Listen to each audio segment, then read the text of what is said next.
कामचोर बहू। कांता बहन की 2 बहुएं थी, बड़ी कल्पना और छोटी प्रिया। कल्पना का जैसा नाम वैसा ही काम। सारा दिन कल्पनाओं में रहती, न कोई काम करती न कोई धाम। अरे कल्पना बहू, जरा अच्छी सी चटनी पीस दे, आज कुछ मजेदार खाने का मन है। पेट में जलन हो जाएगी माँ जी बुढ़ापे में, और वैसे भी मेरा काम करने का वक्त शाम का है, अब प्रिया को ही बोल दो। इतना कहकर कल्पना वहाँ से चली जाती है। कांता कल्पना के ऐसे रवैये से काफी परेशान रहती है। मैं बना देती हूँ माँ चटनी, ऐसा बोलकर प्रिया माँ को चटनी बनाकर प्लेट में खाने को देती है कि तभी वहाँ कल्पना आ जाती है।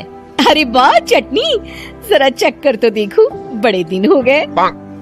अरे नहीं बहू, तू तो रहने ही दे चटनी खाना, पेट में जलन हो जाएगी।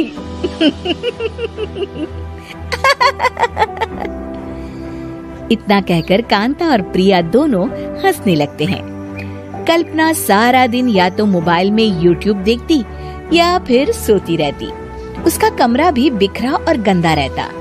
एक दिन कल्पना का पति अशोक उससे कहता है, अरे कल्पना, जानवर भी उस जगह को साफ कर लेता है जहाँ वो बैठता है, तुम तो इंसान हो, कैसे इतने गंदे कमरे में रह लेती हो?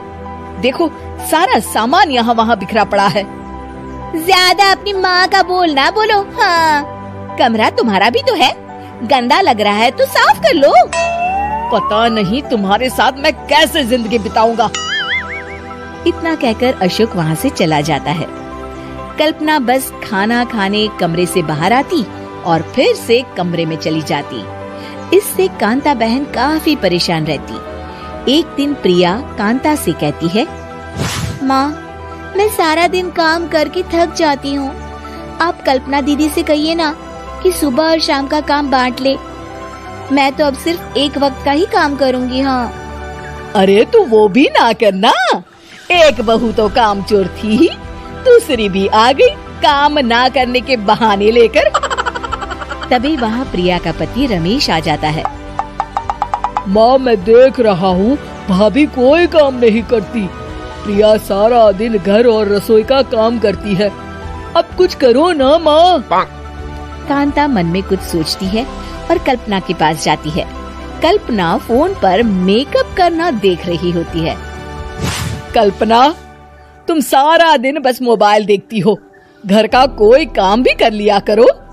प्रिया सारा दिन काम करके थक जाती है। आज से मैंने फैसला किया है, एक वक्त का काम तुम करोगी, सुबह का खाना तुम बनाओगी और रात का प्रिया। आप लोगों ने काम को हवा बना रखा है। अरे पता नहीं थोड़ा सा ज्यादा काम करने में आप लोग घबरा क्यों जाते हैं। और हाँ, बहुत ज्यादा प्रिया की तारीफ मत करिए मेरे सामने, बड़ी बहू तो मैं ही रहूंगी। मैं कुछ नहीं जानती, कल सुबह मुझे वक्त से खाना चाहिए, रसोई में आ जाना, वरना कल से तुझे खाना नहीं मिलेगा। अगली सुबह कल्पना रसोई में नहीं आती है। वो देर से सोकर उठती है और बाहर आकर कहती है, अरे भूख लगी है, आज खाने में क्या है? इतनी देर हो गई, आज किसी ने मुझे उठाया भी नहीं, पता नहीं कहाँ है सब। कल्पना को घर में कोई नहीं दिखता। वो रसोई की तरफ जाती है जहाँ बड़ा सा ताला लगा होता है। अरे रसोई में ताला? ओ, मैं तो भूल ही गई थी। माँ ने आज से सुबह का खाना मुझे बनाने को कहा था। हे भगवान, इतने लोगों का खाना बनाना क्या आसान है? तभी घर के सारे सदस्य बाहर से वापस आते हैं। वाह माँ जी, मजा आ गया छोले भटूरे खाकर। मेरे मुंह में तो अभी भी स्वाद आ रहा है। अरे कल्पना, तेरे भरोसे रहते तो हम तो भूखे ही रह जाते। कल्पना को बहुत गुस्सा आ जाता है। अब बहुत हो गया, आज से मैं अपनी रसोई अलग कर रही हूँ, मैं अपना खाना खुद बना लिया करूँगी। कल्पना अपनी रसोई अलग कर लेती है, पर आए दिन उसका देर से उठना और काम न करने की आदत से वो भूखी ही रह जाती थी। उसी के सामने घर के लोग अच्छे अच्छे पकवान खाते और कामचोर कल्पना को जैसे तैसे ही खाना बनाकर खाना पड़ता। पर एक दिन तो हद ही हो गई। माँ, दीदी आज सुबह से कमरे से बाहर नहीं निकली, हमें जाकर देखना चाहिए। सो रही होगी कामचोर कहीं की, पर तुम कहती हो तो चलो देख लेते हैं उसे। कल्पना कमरे में पेट पकड़कर बैठी होती है। हाय मेरा दर्द, पेट दर्द के मारे मर रही हूँ मैं।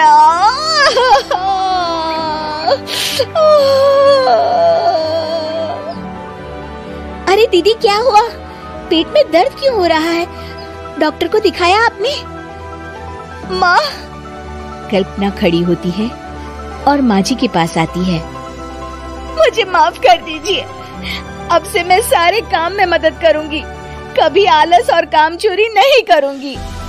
हाँ, वो तो ठीक है, लेकिन अचानक क्या हो गया जो तू काम करने को तैयार हो गई? कामचोर कल्पना। माँ, लगातार बासी और उल्टा पुल्टा खाना खाने के कारण मेरे पेट में इन्फेक्शन हो गया है। काम न करना पड़े इसलिए मैं 2 दिन का खाना एक दिन ही बना लेती थी। बासी और खराब खाना खाने के कारण लेने के देने पड़ गए। पेट में दर्द हो रहा है।